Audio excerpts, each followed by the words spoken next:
Hello, America. My name is Vernon Jones, and I'm a state representative from the great state of Georgia.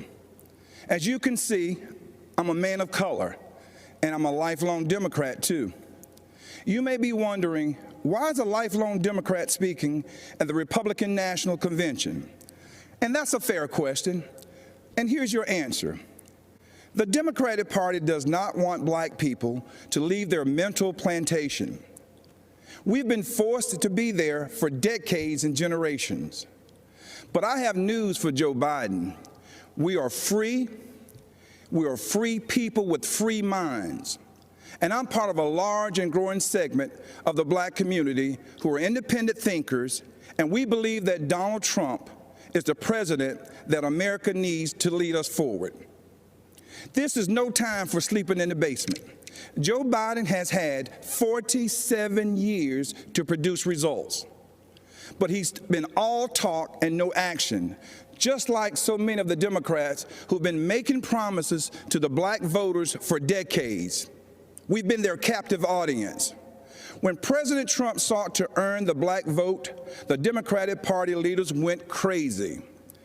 Nancy Pelosi and Chuck Schumer literally started wearing kente cloths around the U.S. Capitol, as if pandering were enough to keep us satisfied. Let me tell you why I'm supporting our president. I grew up in the South, in Laurel Hill, North Carolina, Scotland County, the Green Pond community to be exact. My parents, Robin and Rufus Jones, built with their own hands a 4-room cinder block home with no indoor plumbing. They had very limited education, but they instilled in us a strong work ethic that drove me from those tobacco fields of North Carolina to those hallowed halls of the Georgia General Assembly. My parents taught me if I believed in God, worked hard, and treated every person fairly, there was no limit to what we could achieve. I attended North Carolina Central University, an historical black college. For generations, HBCUs have been the incubators that develop black scholars in math and science and religion, engineering, and politics. They have been important springboards for the black success. But Democrats haven't treated them that way. When President Trump took office, he changed everything. He delivered historic funding to HBCUs, and he guaranteed it for 10 years, something that's never happened in the history of this country. That gave our HBCUs stability, the chance to grow, and produce the next generation of black leaders. That's right, Donald Trump did that. He's also supported school choice to ensure that no child, no matter their race or zip code, is left behind. Every child should have access to a quality education. But education is just the beginning. The president also built the most inclusive economy ever, with record low unemployment for African Americans and record high participation in the workforce. He put opportunity zones in the Trump tax bill that would drive investment into our communities for decades to come. He put the interests of American workers, and especially black workers, first. That's right, Donald Trump did that.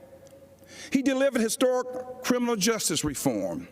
He ended once and for all the policy of incarceration of black people, which has decimated our communities, caused by no other than Joe Biden.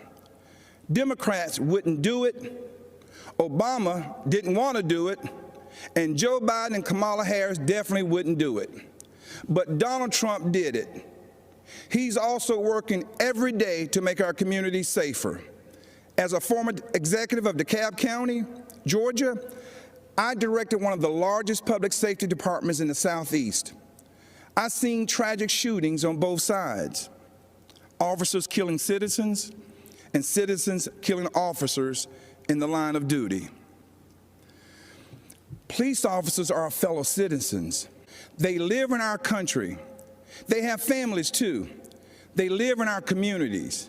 Unfortunately, Democrats have turned their backs on our brave police officers. They call it defunding.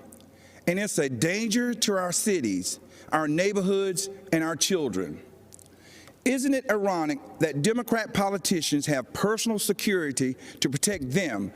So why don't they forego their security and replace them with social workers, especially since that's what they want for you and me?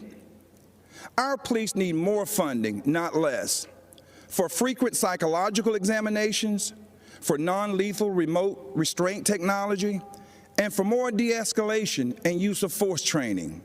These are the common sense solutions that President Trump supports: true, sincere police reform.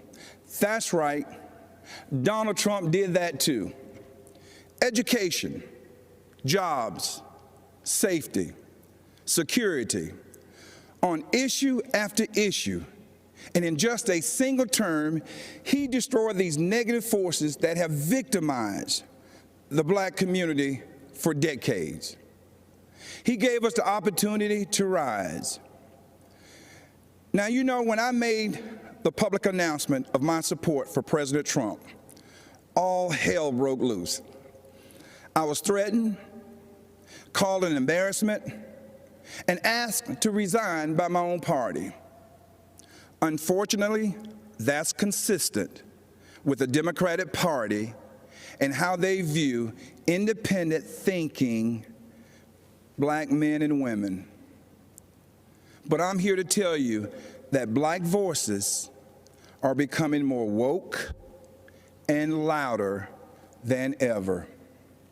The Democratic Party has become infected with a pandemic of intolerance, bigotry, socialism, anti-law enforcement bias, and a dangerous tolerance for people who attack others, destroy their property, and terrorize our own communities. That's what this election is all about. And that's why right now, more than ever before, America needs Donald Trump in the Oval Office for another 4 years. God bless you, and vote Donald J. Trump. Thank you.